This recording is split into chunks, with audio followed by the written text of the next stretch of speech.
तो दोस्तों आज मैं आपके लिए लेकर आ गई हूँ आईसीसी नविक यानी कि इंडियन कोस्ट गार्ड नविक की 2025 की भर्तियां जो कि बम्पर है। तो आज मैं आपको सारी बातें बताऊंगी। मेरी वीडियो को लास्ट तक देखिएगा, बीच में बिल्कुल भी मत छोड़िएगा वरना आप ही को इसकी जानकारी अधूरी मिलेगी और आप फिर इस नौकरी से चूक जाएंगे। तो सबसे पहले मैं आपको बताती हूँ, ऑर्गेनाइजेशन मैंने आपको बता ही दिया है, इंडियन कोस्ट गार्ड यानी कि आईसीसी नविक का। पोस्ट नेम नविक यानी कि जनरल ड्यूटी और नविक डोमेस्टिक ब्रांच की ये पोस्ट है। टोटल जो हमारी भर्तियां यहाँ पे है वो 300 है, वो मैं आपको बताऊंगी कि किस किस क्षेत्र में कैसे कैसे दी गई है। इसकी जो एप्लीकेशन प्रोसेस यानी कि शुरुआत इसकी हो जाएगी 11 फरवरी से। आप जो फॉर्म भरने लगेंगे और उसके बाद वो 25 फरवरी तक रहेगा और एप्लीकेशन मोड ऑनलाइन रहने वाला है। चलिए तो मैं आपको बताती हूँ। यहाँ पे वैसे तो बहुत सारी होती है क्वालिफिकेशंस की, मैं आपको ओवरले पहले बता देती हूँ, ओवरव्यू देती हूँ मैं आपको। सबसे पहले नविक जनरल ड्यूटी का है जिसमें आपका 12th पास होना बहुत जरूरी है, वो भी मैथ्स और फिजिक्स से, यानी कि वो वाले लोग हैं जो साइंस से पढ़ाई करते हैं।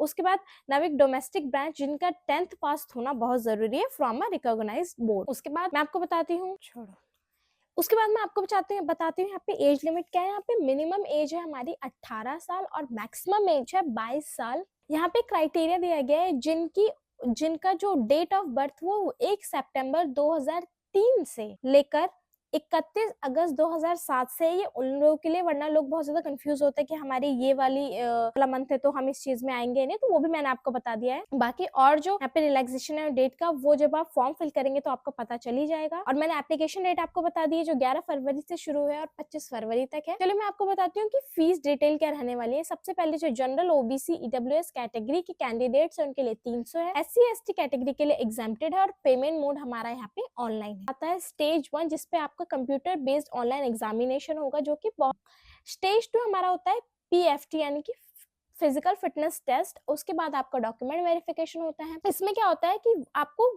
जो भी हमारे यहाँ पे कैंडिडेट्स हैं उनको 1.6 किलोमीटर भागना होता है 7 मिनट में। उसके बाद 10 पुशअप्स करने होते हैं। उसके बाद आपको 20 स्क्वाट अप्स यानी कि जिसको हम उठक और बैठक कहते हैं वो करना होगा। स्टेज 3 हमारे यहाँ पे डॉक्यूमेंट वेरिफिकेशन है, प्री एनरोलमेंट चेक। यहाँ पे बहुत अच्छे से हर चीज चेक करी जाती है, यानी कि बायोमेट्रिक चेक भी होता है, यहाँ पे आधार बेस्ड ऑथेंटिकेशन होता है, क्रॉस वेरिफिकेशन आता है आपके ओरिजिनल डॉक्यूमेंट्स का। उसके बाद ये सारी चीजें करने के बाद आपका एक मेडिकल एग्जामिनेशन होता है। उसमें भी अगर आप फिट नहीं होते हैं तो आपको टाइम दिया जाता है कि उतने में आप ठीक हो सकते हैं, ठीक है, अदरवाइज वो कैंडिडेट शॉर्टलिस्ट नहीं रहने वाली है। नविक जनरल ड्यूटी जो है उनकी सैलरी यहाँ पे बेसिक पे 21,700 से है।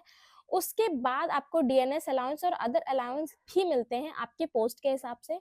उसके बाद नविक डोमेस्टिक ब्रांच की भी 21,700 है, पे लेवल 3। उसके बाद बाकी जो चीजें DNS अलाउंस और जो चीजें हैं वो सब आपको मिलेंगी।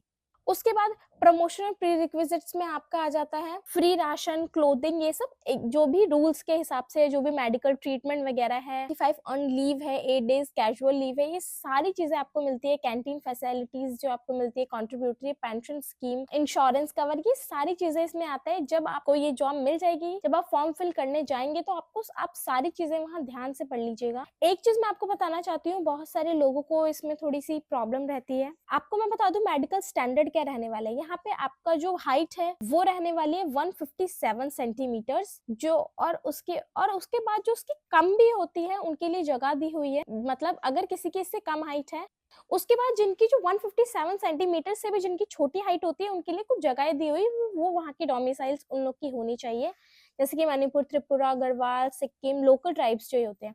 उसके बाद चेस्ट आपकी जो है वो वेल प्रपोर्शनेट होनी चाहिए, यानी कि मिनिमम एक्सपेंशन 5 सेंटीमीटर। वेट आपका अकॉर्डिंग टू योर हाइट और एज। बात बताना चाहती हूँ टैटू की, जिससे रिगार्डिंग बहुत सारे लोग के दिमाग में कंफ्यूजन रहता है। तो मैं आपको बता दूं परमानेंट बॉडी टैटूज बिल्कुल भी अलाउड नहीं होते बॉडी पार्ट पे, यानी कि अगर वो अलाउड है भी तो वो ट्राइबल पीपल्स जो होते हैं उनके लिए होता है, वो भी उनके वो 4 आर्म्स में होना चाहिए, या फिर वो ऐसी जगह होनी चाहिए जो कि वो दिखते नहीं, और अदरवाइज उनका भी एक साइज होता है कि वो कितने छोटे होने चाहिए।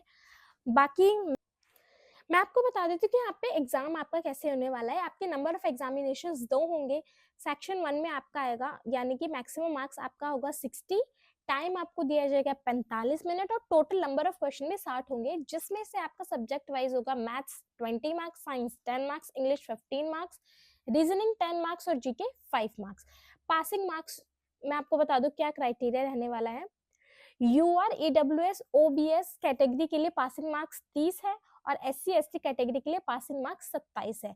सिलेबस आपका क्लास 10th का सिलेबस होगा। Section 2 maximum marks 50, time 30 minutes और टोटल नंबर ऑफ क्वेश्चन भी आपके 50 रहने वाले हैं। मैथ्स आपका 25, मैथ्स में आपके 25 क्वेश्चन आएंगे, फिजिक्स में आपके 25 क्वेश्चन आएंगे और passing marks UR EWS OBC category के लिए 20 है, एससी एसटी कैटेगरी के लिए 17 है। क्लास आपका और आपका जो सिलेबस है वो 12th क्लास का आएगा, मैथ्स फिजिक्स का सिलेबस। और ऐसी जानकारी के लिए मेरे चैनल को लाइक शेयर सब्सक्राइब करना बिल्कुल ना भूले और मेरी वीडियो को शेयर जरूर करें।